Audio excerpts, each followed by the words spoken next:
تو اس نے اندھیروں میں پکارا، تیرے سوا کوئی معبود نہیں، تو پاک ہے، یقیناً میں ظلم کرنے والوں میں سے ہوں۔ تو ہم نے اس کی دعا قبول کر لی اور اسے غم سے نجات دے دی، اور اسی طرح ہم ایمان والوں کو نجات دیتے ہیں، اوروں کو بھی دیں گے۔ ان ساری مثالوں میں ہمارے لیے سبق ہے۔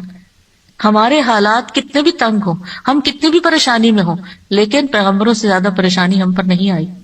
بعض جگہوں پر آتا ہے کہ آدم علیہ السلام 300 سال تک یہ دعا کرتے رہے، روتے رہے کہ مجھ سے غلطی ہوئی ہے۔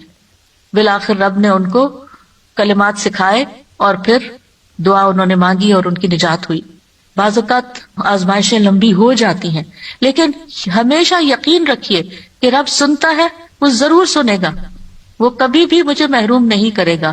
لم اکم بدعائک رب شقیہ، تجھ سے مانگ کر اے رب میں کبھی بھی نامراد نہیں ہوا، تو ضرور سننے والا ہے۔ پھر ایوب علیہ السلام 18 سال تک ایک بیماری میں مبتلا رہے ہیں۔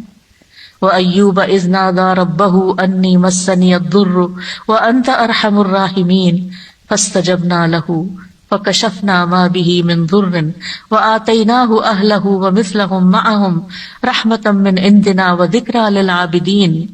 اور ایوب جب اس نے اپنے رب کو پکارا کہ بے شک مجھے تکلیف پہنچی ہے اور تو رحم کرنے والوں میں سب سے زیادہ رحم کرنے والا ہے، تو ہم نے اس کی دعا قبول کر لی، بس اسے جو تکلیف تھی دور کر دی، اور اس کے گھر والے اور ان کے ساتھ اتنے ہی اور عطا کر دیے اپنے پاس سے رحمت کے طور پر۔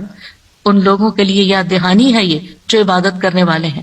یعنی بعض اوقات انسان سوچتا ہے میں عبادت بھی کرتا ہوں، میں اللہ تعالیٰ کی حرام کردہ چیزوں سے بھی بچتا ہوں، لیکن میں دعا کرتا رہتا ہوں مگر میری دعا نہیں سنی جاتی، معلوم نہیں کیوں۔ اب دیکھیے کس طرح یعقوب علیہ السلام سال ہا سال تک، بعض روایات میں 40 سال اور بعض میں اس سے بھی زیادہ وقت کے لیے وہ بیٹے سے جدا ہوئے تھے، اور مسلسل دعا کرتے رہے، مایوس نہیں ہوئے۔ اللہ تعالیٰ نے بالآخر ان کی دعا سن لی۔ چھوڑنا نہیں، پیچھے نہیں ہٹنا۔ ایوب علیہ السلام نے کہا تھا انی مسنی الضر وانت ارحم الراحمین، اللہ مجھے تکلیف پہنچی ہے اور تو سب سے بڑا رحم کرنے والا ہے، تو سب مہربانوں میں سے بڑھ کر مہربان ہے، تو مہربانی نہیں کرے گا تو اور کون کرے گا۔ تو یہاں انہوں نے اللہ تعالیٰ کی رحمت کی فریاد کی۔ پھر ابراہیم علیہ السلام مشکل ترین حالات میں اللہ تعالیٰ پر توکل کرتے ہیں۔ ابن عباس کہتے ہیں کہ یہ کلمہ حسبنا اللہ ونعم الوکیل ابراہیم علیہ السلام نے اس وقت کہا تھا جب انہیں آگ میں ڈالا گیا تھا، اور ان کے اس کلمے کی وجہ سے ان پر آگ ٹھنڈی ہو گئی، کیونکہ انہوں نے کہا تھا حسبنا اللہ ونعم الوکیل، حسبنا اللہ، اللہ ہمیں کافی ہے۔ یہ بھی پکارنے کا ایک انداز ہے، اللہ کی رحمت کو طلب کرنے کا ایک انداز ہے۔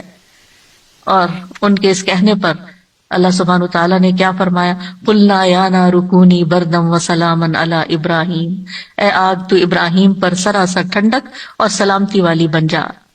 ابراہیم علیہ السلام نے نیک اولاد کی دعا کی، رب ہب لی من الصالحین فبشرناہ بغلام حلیم، اے میرے رب مجھے لڑکا عطا کر جو نیکوں میں سے ہو، تو ہم نے اسے ایک بردبار لڑکے کی خوشخبری دی، بغلام حلیم۔